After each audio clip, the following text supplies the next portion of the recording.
Edgar will start. Yeah. So, good afternoon to all. Today we have the lecture by Dr. Reddy on interaction of radiation with matter and detection and measurement. Maybe Friday it will be completed. So, again, as is customary, I request all participants to write their name and affiliation in the chat box so that we can mark your attendance. And you can type your questions also, and so that we'll pass on the questions during the lecture itself to Dr. Reddy, and then he will be able to answer your questions. So over to you, Dr. Reddy. Thank you, Thomas. So, good afternoon to everybody. Today I will be talking about, as Thomas has said, on interaction of radiation with matter. On Friday, I will talk about the detection and measurement. And the PowerPoint of both the lectures are, I think, HBNI will upload now. So, this is an important topic because for any aspect to do with the radiation identification, measurement, presence or absence, etc., first we should understand how the radiation interacts with the matter. In general, these radiations are called ionizing radiations. So first part is we should know what is the meaning of this. So accordingly, the plan of the lecture consists of general principle where I spend about 5 minutes and that will give a clear idea about radiation interaction. Then I will take the individual radiations and talk about heavy charged particles, essentially with, I will be covering alpha, and then electrons, then electromagnetic radiations, and of course interaction of neutrons. And I will also complete its detection, that is neutron detection, in this slide itself because there is a meaning for it. And I summarize and close the lecture here. Whereas on Friday, I will talk about the radiation detection and measurement. And that plan I have given here, which I will also repeat on Friday. So we talk about the principle. What is the general principle? There are two types of radiations. Radiations that are having charge, that is alpha, beta. By this time, you know, we call generally alpha, beta, gamma as radiations, right? And there are two types, is it not? Alpha and beta have charges. We have already seen equivalence of alpha is helium nucleus and beta is a fast moving electron or a positron, and gamma is electromagnetic radiation, gamma or X-ray, right? So we can classify them into two types, one that has charge, other one that do not have charge. So how this interacts, when it goes, why are we worried about these radiations? Because one most important thing is all these radiations have huge energy compared to general electrons in the general medium, in the matter. So what happens is when a charged particle passes through the matter, it loses energy continuously because of Coulombic interaction with the electrons in the matter. So there is a possibility, you just think about an isolated atom. For simplicity, is the picture is like this, which consists of nucleus and electrons. An isolated atom. Actually, matter consists of molecules. That will come later. Now, suppose an alpha particle, for again simplicity, I have taken a charged particle, and compared to the velocity of the electrons in the matter, alphas or electrons, they move pretty fast. So it goes like a knife in the matter. And when it is going, alpha is having a positive charge. Electrons that are bound in the atom have a negative charge. So natural interaction will be an attraction of electron towards the alpha particle. So when the extent of the attraction, or you call it impact, is more than the binding energy of the electron in the atom or molecule, right? Then what happens is that electron will be removed from the influence of the nucleus of that atom. So electron comes away from the atom. But doesn't mean that it will come along with the alpha, no. So this process we call ionization. It can be atomic ionization, it can be molecular ionization. Net result is an electron will be removed by fast moving alpha particle.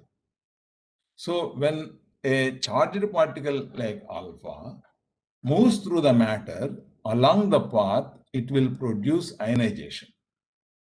And that is quite useful. At the same time, quite difficult to have the ionized matter in our body, for example.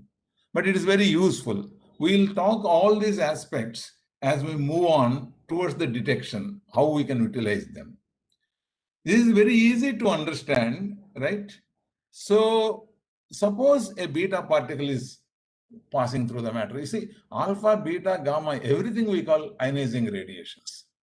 How a beta particle, which is fast moving electron, also causes the ionization. It is very simple.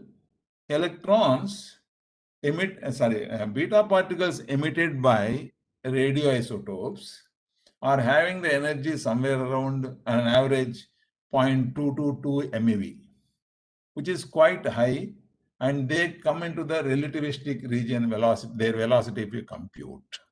So they are pretty fast compared to the electrons. But electron is having negative charge, and bound electron also is having negative charge. How the interaction takes place? Like alpha particle attracts, beta particle, when it goes through the matter, it provides a kick to the electron that is bound, repulsive kick. That repulsion results in pushing out the electron from the influence of the atom, if the extent of the repulsion is more than the binding energy of the electron. Therefore, when the charged particles move through the matter, they produce ionization irrespective of the charge they carry, whether they are positive or negative.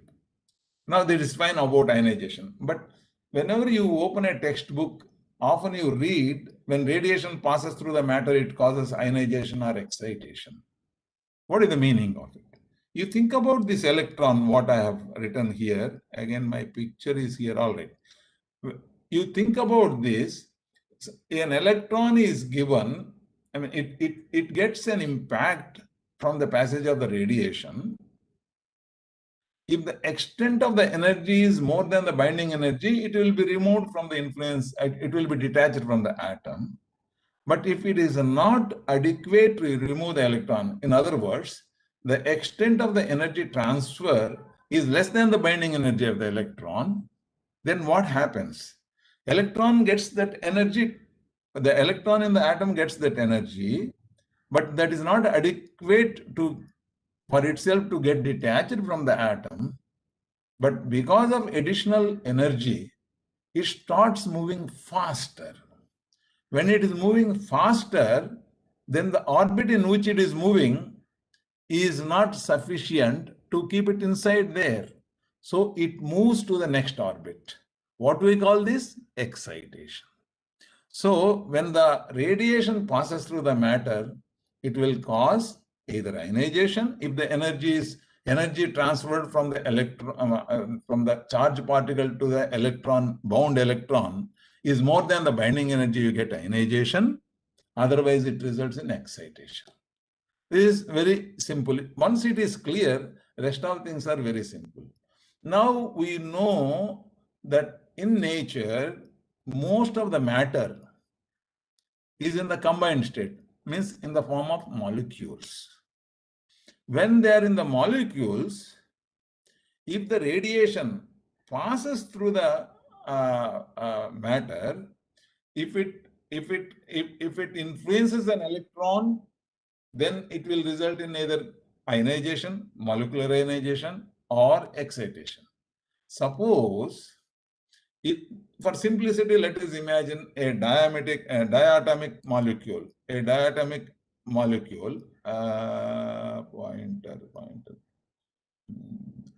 Pen. Suppose we have a diatomic molecule, for simplicity we call, right? And if the radiation is passing along the binding, along the bond, then what will happen? This molecule, this diatomic molecule, or need not be same like nitrogen. It can be HCl, right? Once this molecule is there, it is having its own natural vibration. And if its vibration is having certain frequency, and if the radiation passes through here, because of the interaction, Coulombic interaction, it will part with some energy, and that bond energy, that energy can be around the bond. So the frequency at which this diatomic molecule is moving, vibrating, it will get more energy. In the process, it may snap the bond. When it snaps the bond, we call it as bond breaking and radical formation. So you will get, suppose if this is an atom A and this is B, then you get A dot B dot radicals. You know that free radicals are oxidative species. They are a headache if they are in the body, right? So we use antioxidant to take care of it. We are not worried about it. As far at this stage, as far as the detection is concerned, both ionization and excitation are very useful. So I would like to repeat this because this is an important concept. We should understand that when a charged particle passes through the matter, it transfers part of its energy by Coulombic interaction to the bound electron. If that energy is more than the binding energy of that electron in the matter, then ionization takes place. Otherwise, still some energy is transferred. Therefore, that electron, which is moving in an inner orbit or any orbit, it has to go to the higher orbit. Otherwise, it cannot be accommodated in the atom, what we call excitation. Whereas in a polyatomic molecule, if the radiation passes through along the bond, there is a possibility of snapping of the bond. In the process, you get the free radical production. For the detection purpose, first two processes are important. Now, this is when charged particles are easy to understand. What happens to the non-charged particles, right? So, you just see now, if the radiations are like gamma or neutron, now how they will interact? They don't have charge. So what happens is, since they have the large amount of the kinetic energy compared to the electron kinetic energy, electron's velocity in the atom, then these uncharged radiations will transfer some energy if they undergo scattering or absorption. And that may result in producing the charged particles. In the case of the photons, that is gamma rays or X-rays, they will produce in a process electrons. Like photoelectric absorption, electrons are liberated. Compton scattering, electrons are scattered. Pair production, a pair of electron and positron are produced, which I will explain later when we go to that interaction of gamma radiation. So these in uncharged radiations, for uncharged radiations, the interaction is a two-step process as far as the detection is concerned. Once it has to interact either by scattering or absorption, transfer a bit of energy or total energy depending on the process. And if that energy is carried by a charged particle, those charged particles will act as the agents for the initial uncharged radiations. For example, again, photoelectric absorption. If a photon is absorbed by photoelectric effect, it liberates an electron, and that electron carries most of the energy of the initial gamma ray. And once you produce an electron, fast-moving electron, its interaction is very similar to the interaction of the beta particle, very similar. So that can cause ionization and excitation, which can be utilized for the detection, as well as the other effects also we can understand. So compared to the charged particles, uncharged radiations have the low probability or low cross-section for the interaction. It is obvious. First and foremost, a favorable condition should be there in which it has to undergo a scattering or absorption. Okay. Once this slide is clear, rest of the things are quite simple. Now, so what happens? The ultimate result of passing of radiation through matter is, if it interacts, the result is either ionization or excitation or dissociation, that is radical formation. Now, this will be useful because the moment it happens in a material, if it is inanimate material, it will bring physical and chemical changes. If it happens in the body, it brings biochemical changes. Imagine a hemoglobin molecule, if it becomes an ion, its capability of binding with oxygen will be reduced. So therefore, it affects. If it is a chemical material, you are dealing with the neutral molecule, for example, but if it is exposed to radiation and causes ionization is produced, then that interaction will be totally different. So physical, chemical, and biochemical changes happen, and it is very, very important to understand, be it for detection purpose or health physics or just general human health, right? Health physics means monitoring. For all the things, it is very, very important. So as whatever I told, I wrote here, radiation detection, this is very useful to have, to understand what is the extent of ionization and excitation. Radiological protection, one should know to what type of radiation it is, how we can compute the effects, and radiation chemistry, particularly the third one, dissociation and producing the radicals, even for human health. All these aspects one can study if you have a basic understanding about interaction of radiation with matter. I suppose you are understanding, otherwise you ask me, you can stop and ask. Now, as this two lectures are meant for the measurement of radiation, so let us focus on those aspects. So for radiation measurement, one must understand interaction of radiation with matter. Second one is very important, extent of ionization or excitation if you are using excitation. And when you want to fabricate a detector, you should know what is the range, how long this radiation will move and before it gets attenuated. That's very important because it decides the size of the radiation detector. So these three aspects one should understand. Now, for measurement purpose, every material is not suitable. For example, when ionization you want to measure, our mind quickly goes to using a copper wire or a gold wire. No, this is no use, because whether a movement of the electron or ionization, ultimately electricity is produced or a potential difference is produced, converted to that. If that is the thing, you cannot use very good conductors because it cannot differentiate between, how that electron movement or electricity is produced. Is it due to interaction of radiation or general ambient temperature? We don't know. That's why good conductors are not good detectors. Then the next one, suppose you take the case of carbon, which is an insulator, right? It's a bad conductor, right? And that will not, you will not get any information. So suitability of materials, we should be very careful.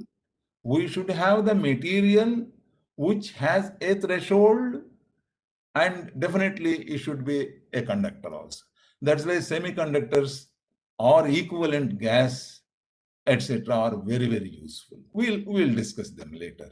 So suitability of the material we should know. Then how to get this? Okay, you got the signal. How to process this signal? Because a signal that is produced, we should extract and make it into a measurable signal, a displayable signal.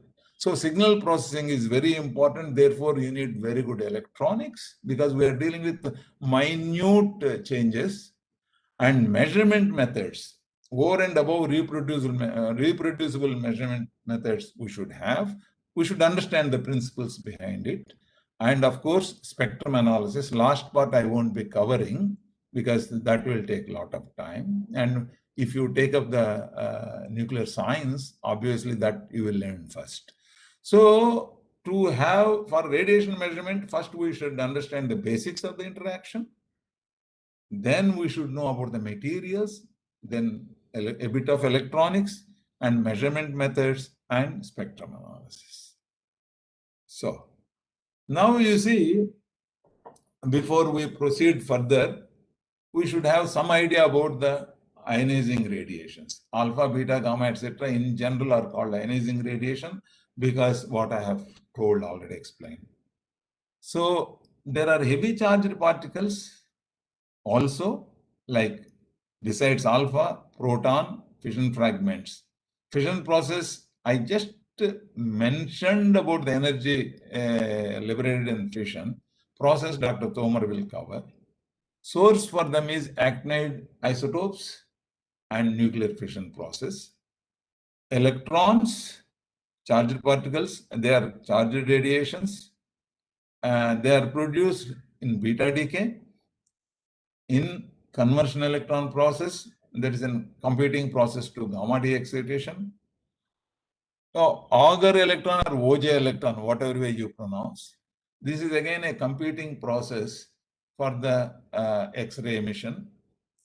And all these sources we can use depending on the application. And many unstable isotopes are the sources for them. Electromagnetic radiation, both gamma and X-ray we call electromagnetic, they are electromagnetic radiation. Unstable isotopes and Bremsstrahlung. Bremsstrahlung means white radiation. Lung in Deutsch is radiation. Bremsstrahlung, that is white radiation, electromagnetic radiation. Okay. And that process I will explain when we talk about the beta decay process, beta interaction.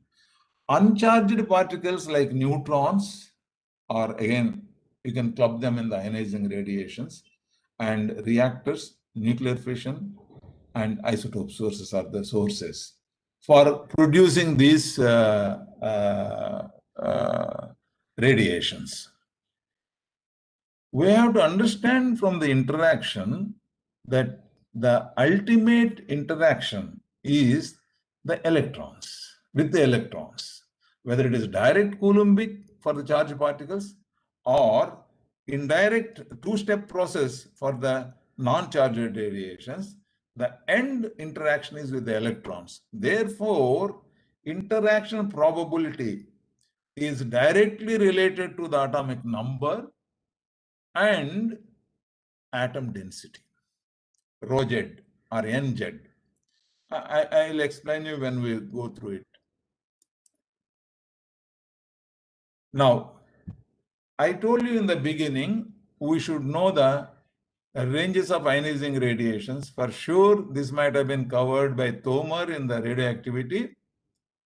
Alpha particles are stopped by a thin sheet of paper, that means their range is very, very small. When you deal with alpha detection, obviously we have to go with the vacuum-based detectors or source inside the detector, like gas field detectors. Electrons, that is beta, they need about 1 to 3 mm of aluminum foil, thick aluminum foil, thickness we are talking about. That means that they will have they travel a distance before they get attenuated, and electron interaction is slightly different than alpha, which I will show in a picture. And gamma interacts with the matter as in a two-step process. You have to remember, whenever there is no charge for a radiation, the interaction is probabilistic. That means they may interact, they may not interact, and pass through silently also. That is obviously then this will be following an exponential variation with the thickness of the material. Larger the thickness of the material, and more probable it is its interaction. Its interaction is more probable.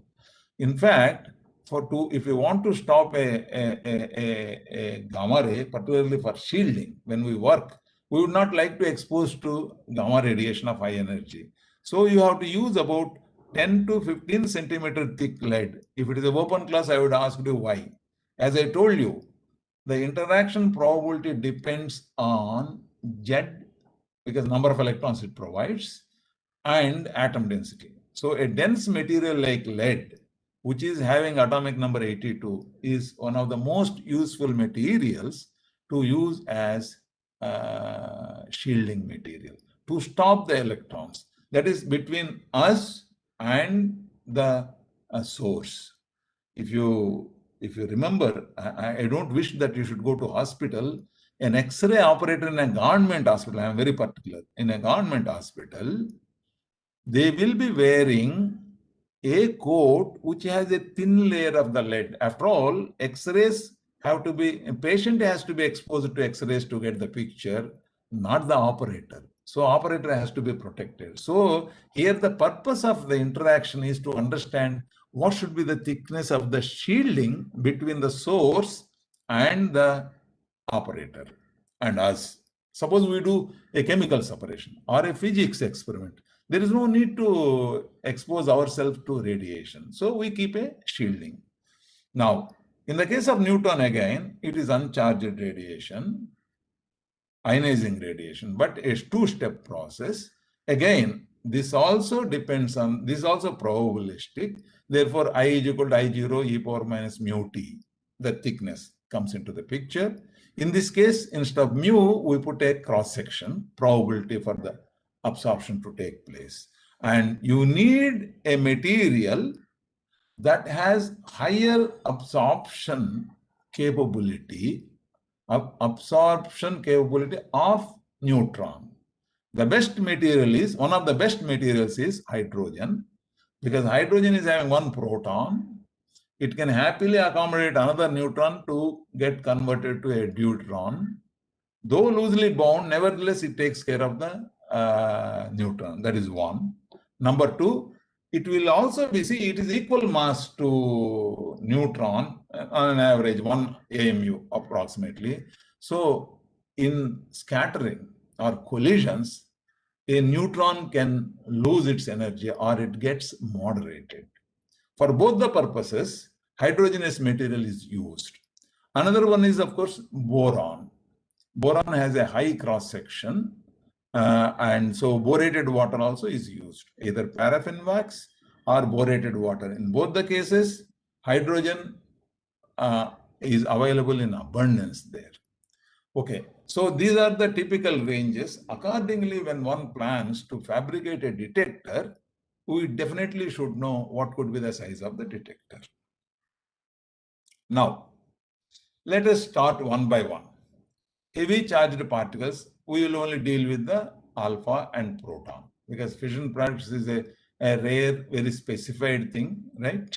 Once we understand this, we can extrapolate, though not exactly extrapolation, but it will help. So this is mainly Coulombic interaction with atomic electrons. In that process, an alpha particle will lose its energy. So one of the things is it has to continuously lose its energy so that we get a picture about the total energy it possesses. Then only we can measure its energy and we can characterize. The whole idea is to find out whether it is an alpha. Of course, we will be having some idea about it. And then how long it will go. Range is directly related to the energy, kinetic energy it carries. Therefore, we have to understand what could be the range. And we should arrange the detector geometry such that these alpha particles are attenuated inside the volume of the detector. So here, how it interacts is, how it moves. So along the path, it loses the energy. And that continuous losing the energy is an important thing so that it will reach a stage where its velocity will become comparable to the molecules, velocity of the molecules, surrounding molecules, what we call thermalization or attenuation. And that specific ionization loss is given by NZ, Z square by M0 V square. Here capital Z belongs to the medium and small z is for the particle. In the case of alpha, it is 2. m0 v square, half m0 v square is the kinetic energy of the alpha particle. So specific ionization an alpha particle produces in the matter is pretty high. So now the terms I have explained here, whatever I explained, I wrote here. And now in one collision, how much energy an alpha particle will transfer to an electron, that we can calculate. Once we calculate, we will understand that the energy transferred is pretty high, yet it's a small fraction compared to its own kinetic energy. Pretty high compared to the ionization potential, okay, ionization energy. So here we will see that there are formulae to calculate, I mean, this is based on the collision, which we will not go into this. This is a simple derivation, whereas later we get complicated derivations. We take the final form and discuss. So this is approximately, this is equal to mass of electron into mass of alpha particle by mass of electron plus mass of alpha whole square into kinetic energy of the alpha particle, and is approximately 4 me by ma e alpha. And when you calculate this, it comes to, if you start with a 4 MeV alpha particle, the initial collision, you transfer 2 kilo electron volts energy to an electron. That means, ionization energy on average is in gaseous molecules something like 14 eV. But in fact, it varies from 7-8 eV to up to maximum 18 eV. So this energy is so high. What will happen to this energy? In turn, this electron which is produced will cause ionization in the same spot, more or less in the same spot, along the spot. I mean, from there onwards, it will produce ionization. And whereas the remaining energy for alpha particle, that is, I'll use this, the remaining energy, see, from 4 MeV, only a small fraction of energy is transferred in the first instant of collision or Coulombic interaction. So 2 keV out of 4000 keV. So still lot of energy is there. That is why when the alpha produces a lot of ionization along its path, since its mass is nearly 8000 heavier than electron, it goes like a straight line, a knife in the butter, straight line. It goes in a straight line. It produces straight tracks if you have a track detector one can measure.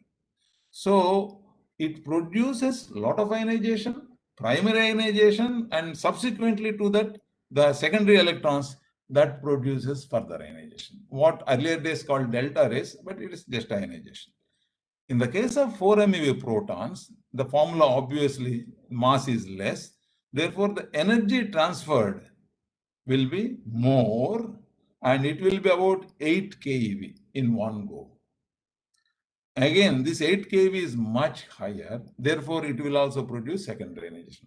So from this, what we have to remember is, when an alpha particle is passing through the matter, it produces ionization by transferring its own energy to one of the bound electrons. And if you calculate that energy with an example here, it is much more than the ionizing energy of the medium. Therefore, it will cause secondary ionization.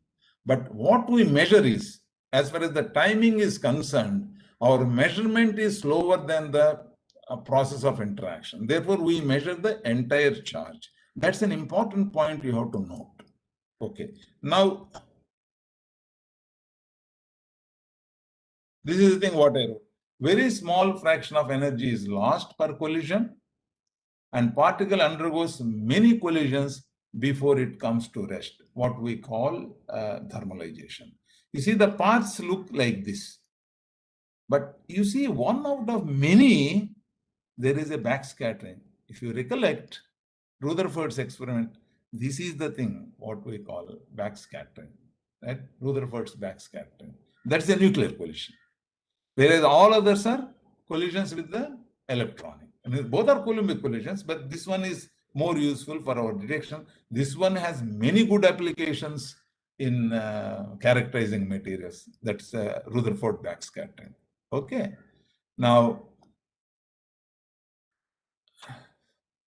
this is the thing what I explained already. The energy transferred is large compared to binding energy of electrons in the medium. It results in secondary ionization, what we call delta rays. As I told you, the measurement time, by the time we get hold of the signal, that is a slower process compared to the process that happens. So we get the total energy. We measure the total ionization. Okay. Now, how this varies along the track? Because we should get some idea about the range. And alpha particle is the best one to get the range, alpha or proton, because they move in straight lines. So if you plot the range, residual range, the scale you just say reverse order, and it will be like this, because this specific ionization, right, in the full range, means in the beginning, it will be very small because its residence time is low. It depends on the velocity. As it reaches to almost zero energy, then you get the maximum ionization, right? And in fact, here there is I mean, always there is a confusion in understanding the Bragg curve. If you have any specific questions, you can write to me.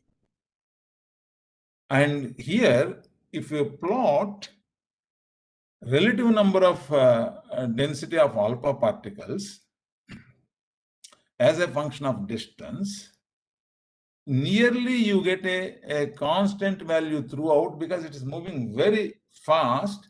No alpha particle is lost. Alpha particle intensity does not change. In fact, we use it advantageously to measure the thickness of any thin foils, because alpha particle intensity does not change. It only loses its energy. So it transmits, it gets, it passes through. But at the end of the range, what happens is, when it is getting towards thermalization, it starts picking the electrons. And we are not dealing with the one single alpha. We are talking about an alpha source with a beam, I mean, substantial number of alpha rays. So what happens is, until that stage, the intensity of the alpha particles does not change.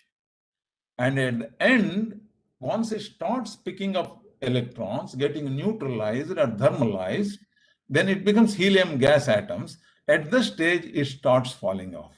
Still, there is a straggling. It is not single go. Why is it so? Because the ionization energy required per ionization need not be uncertainty, need not be constant. At the same time, all the alpha particles that are produced will have a small variation, and together it will cause a small difference in ranges of individual alpha particles of the same source expected to be having the same energy. That we call energy straggling. So it is very simple. Fortunately, it is like almost like an S curve. If you differentiate this, you get an inverted peak, and the centroid exactly corresponds to the average range, and that also corresponds to 50% of intensity, and this is the range what we know.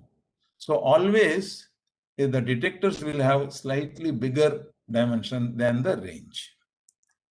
Okay. We will leave alpha particles. In this we have discussed about the ionization, its formula, how much energy is transferred, and what is the range energy relation, and finally how to determine the range. It is valid for proton also. Okay. So we talk about electrons. Electrons is slightly tricky.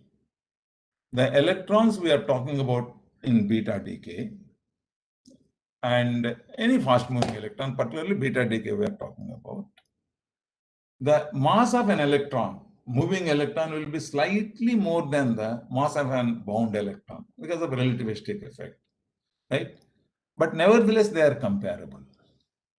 Therefore, when they are comparable, unlike alpha, which is about nearly 8,000, is heavier, so it moves like an elephant in a field where there are lots of bees. Whereas here, the electron, fast-moving electron, but for the energy, this is similar to the electron that is in the matter. So if an electron comes and interacts coulombically with another electron, bound electron, it not only transfers its energy and may cause ionization or excitation, but its path gets changed. Whereas in the case of alpha, path is not changed. Once it starts in a direction, it continues. Whereas in the case of the beta, its direction gets changed. From here, in one scattering, it will go up. From there, it will go forward. Like that, it will have a tortuous path. And they are not reproducible paths. Suppose if a source is giving about a few thousands of electrons of same energy, same beta max, let us say single beta max, still when they are moving through the matter, successive collisions will change the direction of the initial electron. Therefore, this path is tortuous path. It's undergoing trouble. It's not straight line. Because of this, what happens is the range is not as simple as we do in alpha, in finding out alpha range. So finding out beta range is a transmission experiments we do and get it. But the question is, it is not a straight line. Not only that, one more thing we should remember, when the electron interacts with a bound electron in the medium, it can as well get at some point of time backscattered. Instead of going forward, there is every possibility that it will go backward. It will come out of the medium. Normally, a radiation source we keep on a backing, again it will come back, and again it can go into the detection medium. Therefore, at times we overestimate the beta decay. So please remember, electron interaction is slightly or rather pretty different compared to the interaction of the heavy charged particles. And their path is not straight line. And its interaction is, comparatively pretty low because it's having a low stopping power, right? Because of this way of going, because the transfer of the energy depends on the mass, right? You just see here, dE by dx, that is how much energy it is losing, therefore minus sign. dE by dx is proportional to nz by m0v square, right? And here, that energy transferred in one collision is pretty small compared to alpha particle or proton, because there the mass of the alpha and proton are in the denominator. Here it is mass of the electron. So straight, if you talk about alpha, 8,000 times it is lower, right? So this ionization power is pretty low. Okay. Now this is about Coulombic. Now there is another issue here.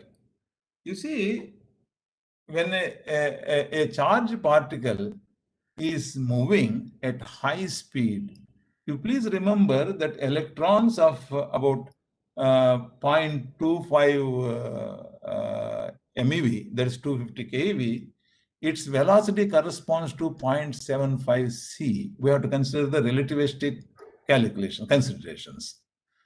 And the speed is pretty high. So if electrons are moving at any charged particle moving at that speed in a medium having its own electrons, then there is a possibility these interactions, these Coulombic interactions, can result in the deflections. And these deflections can accelerate. They can accelerate, they can decelerate. Can accelerate, acceleration we will understand first. Accelerate. Once it accelerates, if you remember electromagnetic theory, that a an accelerating particle or even decelerating, accelerating particle will emit electromagnetic radiation. And that radiation we call Bremsstrahlung radiation. And so there are two types of interactions. One is Coulombic interaction, other one is radiative interaction. Why are we interested? Because we are interested in the total loss of the energy, how it is losing the energy. So this Bremsstrahlung effect will become prominent when we move towards when we have higher energy or higher atomic number material. So this is the thing we have to keep in, and the relation between the radiative interaction to the Coulombic interaction is proportional to energy, proportional to atomic number of the medium, and inversely, and it has to be divided by 700 approximately. This is the approximate relation. Unless energy is few MeV, this won't be an issue. But we use with the absorber material from aluminum to lead, so Z is pretty high. So it is the question of energy region. So, and at the end of the thing, what we have to remember is the energy loss is by two processes. And we are more interested in this because we are interested in measuring the ionization that is produced. Okay. So range, how do we measure the range of beta radiations or electrons produced in an accelerator? Very simple experiment always.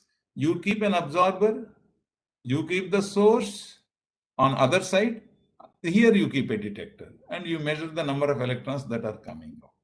So if you measure the intensity of the electrons, initial intensity, you know, you are using a known strength source, and then they will be getting reduced as a function of the thickness. See, we will be using here different foils of different thickness. As we increase the thickness, the intensity also will get reduced.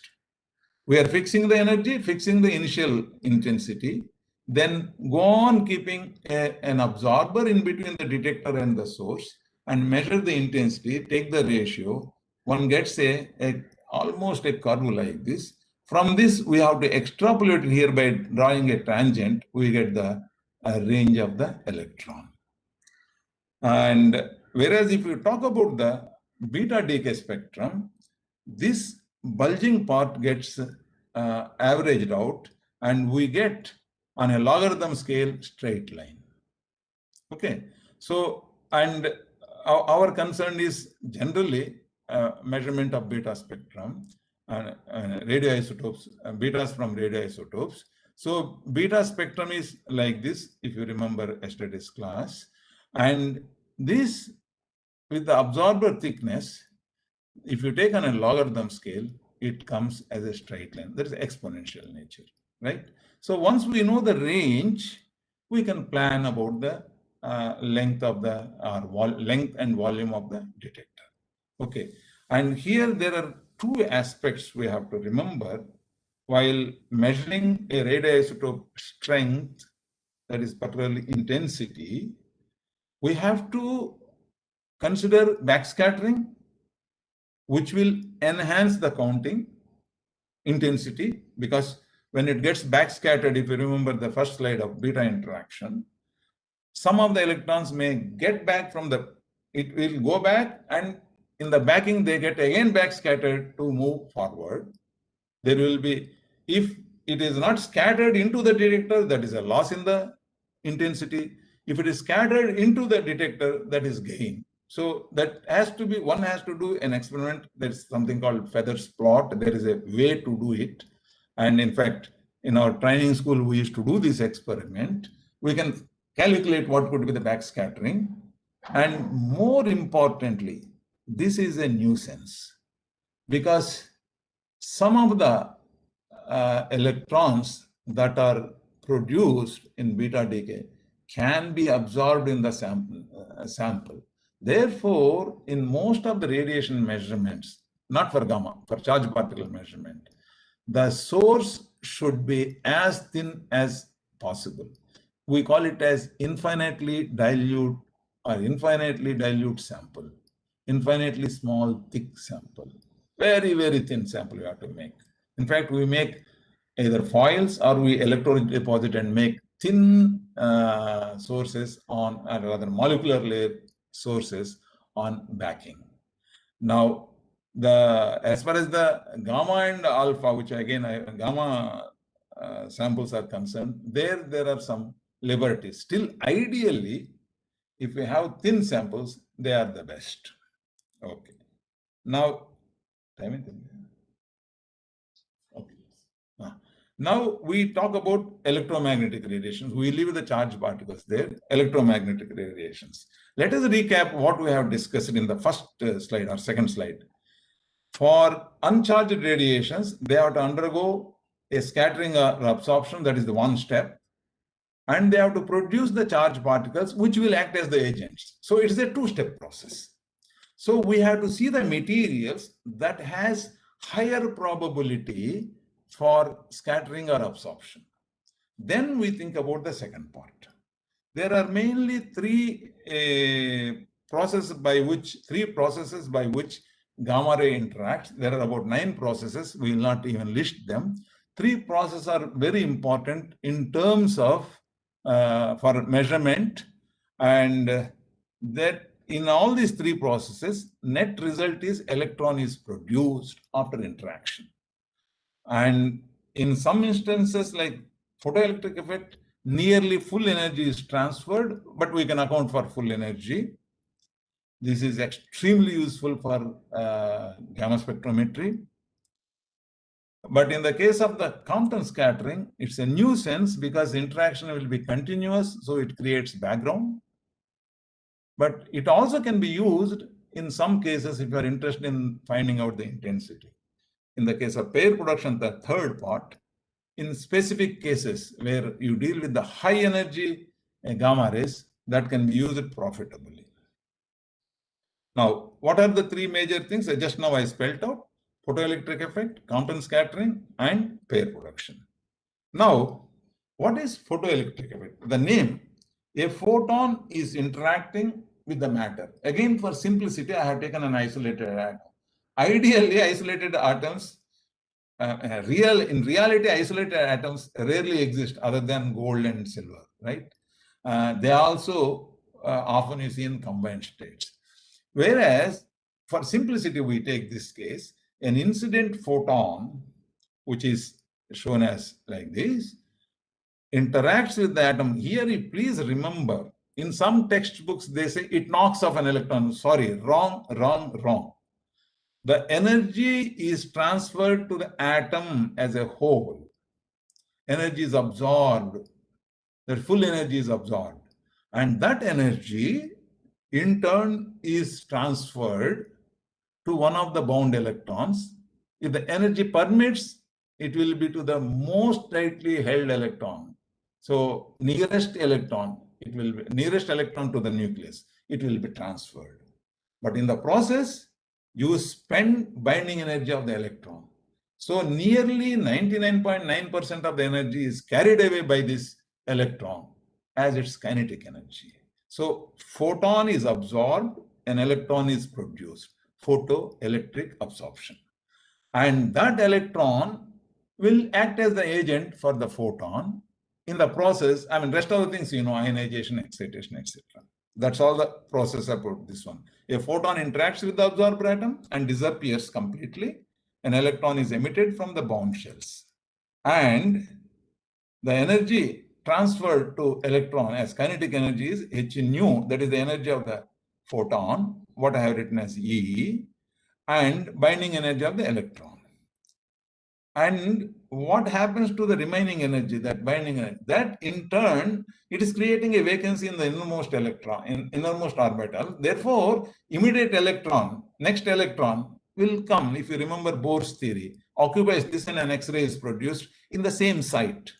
That also will be detected. Like that, in successive X-ray production, all the X-rays in the same site will be detected. So you get the full information about the total energy.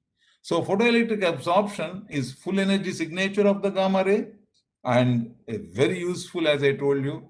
And probability for the photoelectric effect depends on the Z power 4 to 5 and inversely proportional to gamma energy to the tune of 3.5. Therefore, this photoelectric effect is having high cross section in the low energy region.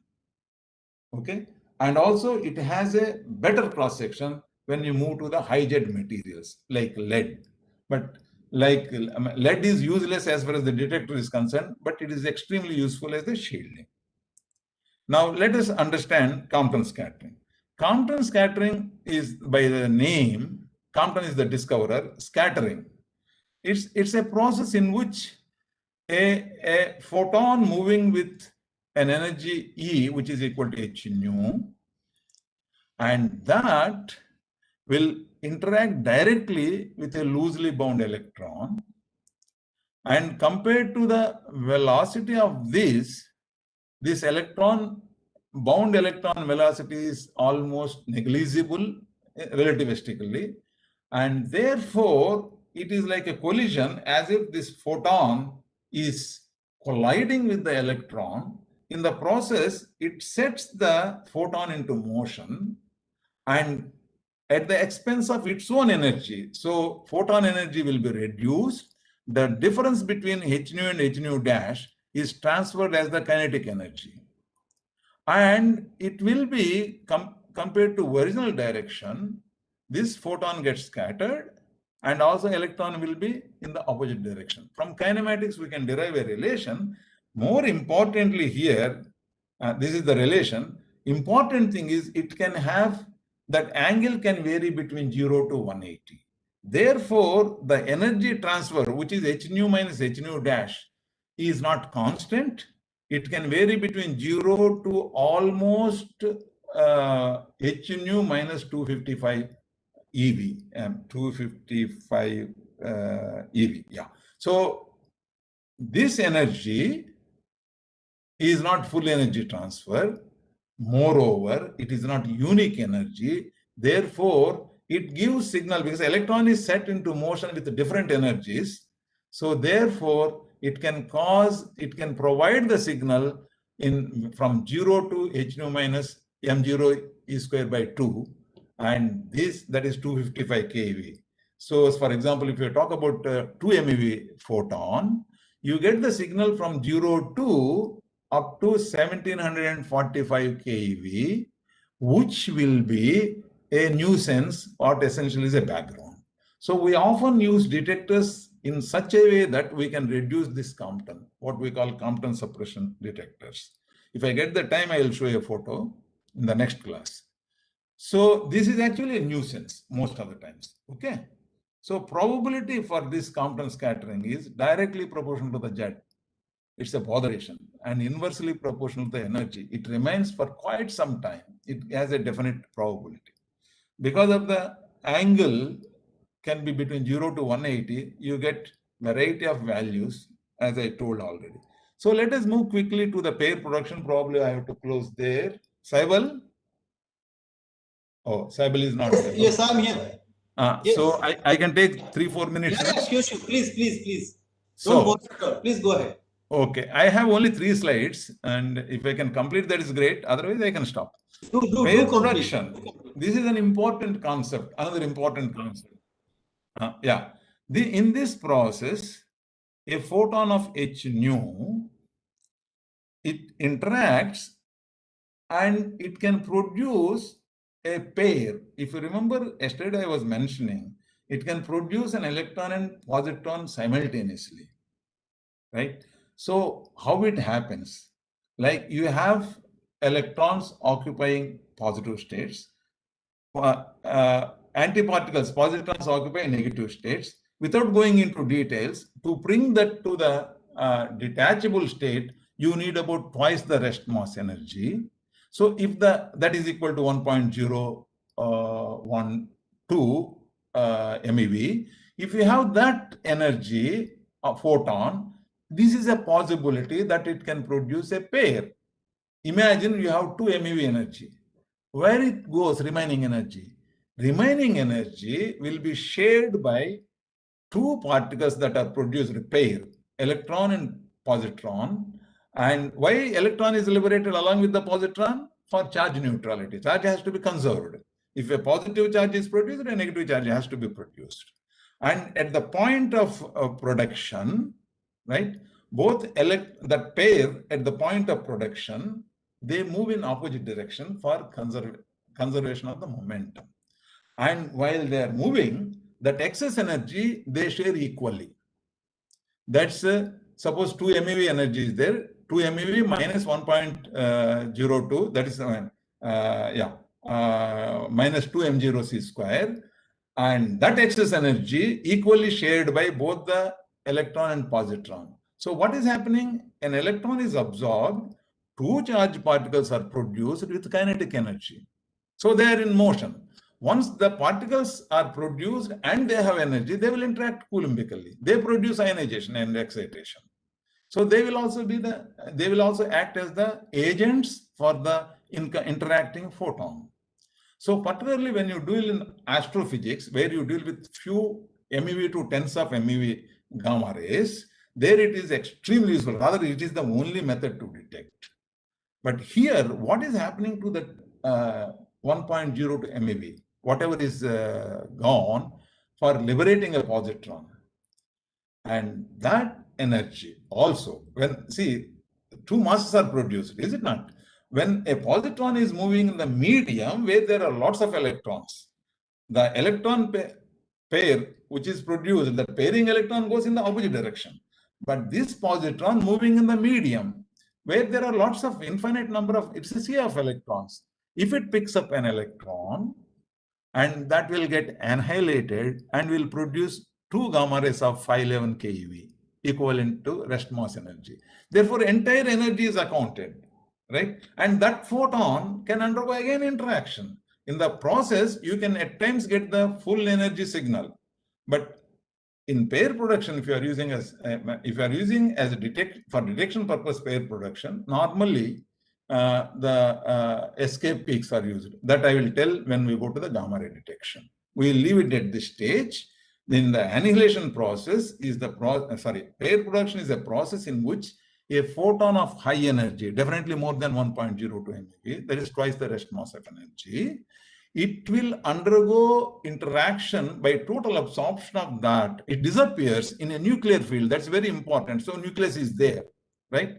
And it will produce a positron by spending 1.02 MeV. For charge neutrality, an electron is simultaneously produced. At the point of production here, both of them move in opposite direction for momentum conservation. The excess energy after spending this for producing the positron will be shared equally, and they go in opposite direction.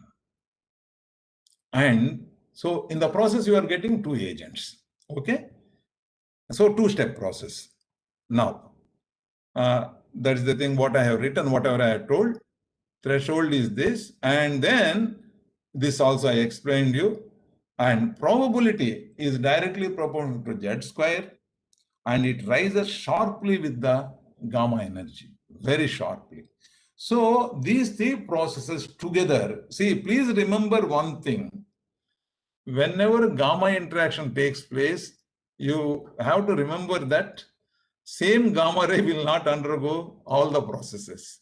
You have infinite number of gamma rays in a source. Some of them may undergo photoelectric absorption, some may undergo Compton scattering, some may undergo pair production, and some may subsequently undergo photoelectric absorption, for example, Compton scattering, etc., etc. In gamma spectrometer, hopefully I will get time to cover that. So that you please remember. Therefore, we have to see the total cross-section while planning for a detector. Now, total cross-section. Here I have given an example.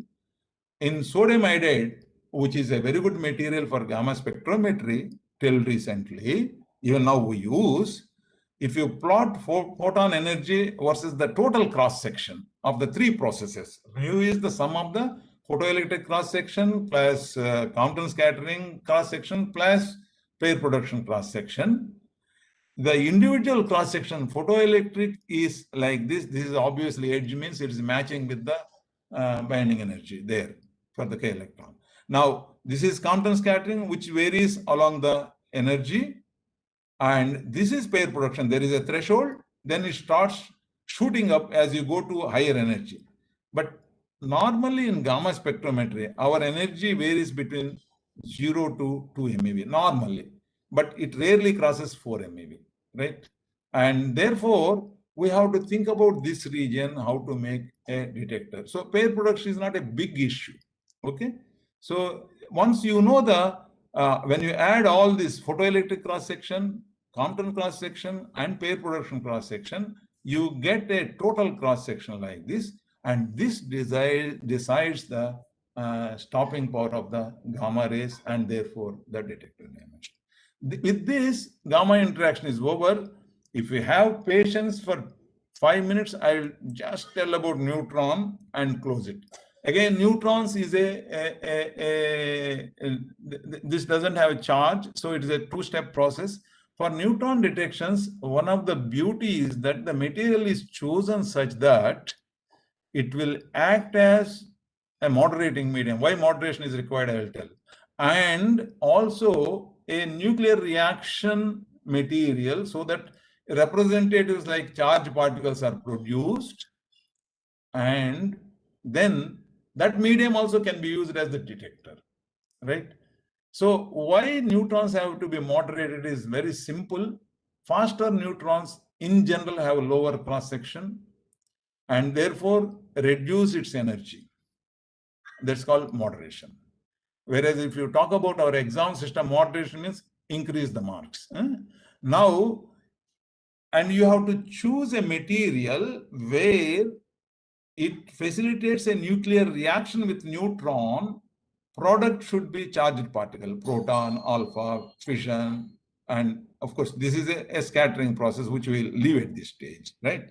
So these charged particles will act as the agents for the neutron. For example, if you talk about 10 boron, it has a very high cross section for neutron. After interacting with neutron, particularly if it is moderated and energy is thermalized, very, very low energy, then it will produce an alpha particle and also lithium-7. Both these particles, both alpha and 7 lithium, they will cause ionization if there is a medium. And this medium, boron is made as a gas, BF3. You will appreciate in the next lecture about the gas field detectors. So boron is taken as BF3 gas and in a tube, and in that neutron will be moderated, and then of course we actually arrange a moderation outside itself, and that neutron will interact with boron, means boron will be target material for the nuclear reaction, and BF3 gas will act as the detector for producing ionization. And ionization is produced by both alpha and lithium in this case. That you should remember, please. Alpha, suppose we are talking about heavy nucleus, we talk about alpha, whereas lithium also produces pretty good amount of ionization. Similarly, helium-3 is another good detector. By itself is the gas. A neutron, by reacting with it, it will produce a proton and tritium. Both will cause ionization in helium itself. So here helium also acts as the target material for nuclear reaction and also detector medium for interaction to produce the ionization. So a neutron interacts by nuclear reaction, produces the charged particle which acts as an agent, and the same target material you take in such a way, it will act as a detector also, and these charged particles will cause ionization. So this is the thing, a general principle of neutron interaction and detection. The rest of the things are reading material.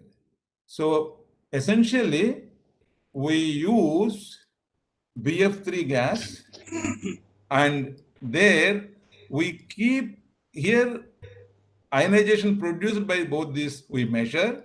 We keep this source inside a high density polyethylene material which will help facilitate the moderation of the neutron energy.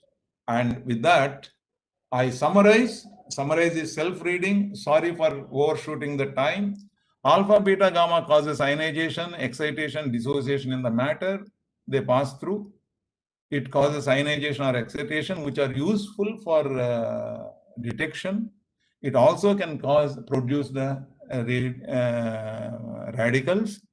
And interaction depends on the N and Z, because ultimate step is the photoelectric. Most of the cases, that presence of electron is important, and how many such atoms are there, N, Z. Detection and measurement depend on unique signal generation. Range decides the detector configuration. Charged particles, Coulombic interaction, etc., etc., etc., which I have already covered. Thank you very much. Cyber, it is over to you, Dr. Reddy. Now I think if you may take a few questions. I request the students to post any questions there on the lecture. So you can also ask him later, but if you have any questions immediately, please ask now. You can put it in the chat. I'll put it to Dr. Reddy. We'll wait for a few minutes. Yeah, sure.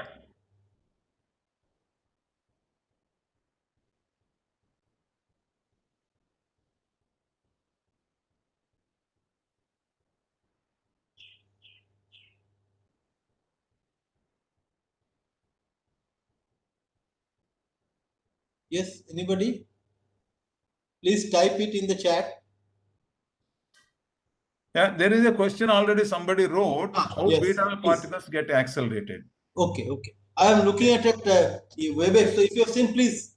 Yes. Yeah. So beta particles, when they are moving in a medium, their velocity is pretty high, as I told you. Even 250 keV corresponds to about 0.75 c. And when it undergoes an interaction, Coulombic interaction, it not only puts an electron into motion, a bound electron, whereas it itself can get deflected back, deflected in a direction. Depending on the angle, its own it can be accelerated. That all depends on the angle. It can be accelerated. And that acceleration can result in increase in, that acceleration can cause production of the Bremsstrahlung. Yes, please. Anything? Somebody? Do you see anything, Dr. Reddy? No, I don't see. Okay, there is one question here. Regarding assignment, I have doubt. What is the due date of assignment and where we have to upload? This we will let you know. Dr. Tomar will tell you where to upload it. So we'll let you know. No, if they have scientific doubts, I am there to clear. Yes. If you have any technical doubts, please ask now. This also is fine. I will, Dr. Tomar will take care of it. And we'll let you know in the next lecture, day after tomorrow. If there are no other questions, then let's thank Dr. Reddy, and we'll wait for the lecture day after tomorrow. Yeah. And thanks to everybody for attending. We'll wait for you day after. Bye. Okay. Thank you. Okay, Saibal. I think there is some. Okay, they have only thanked. Okay. Okay. Okay then, Saibal. Okay. See you again, Dr. Reddy. Okay.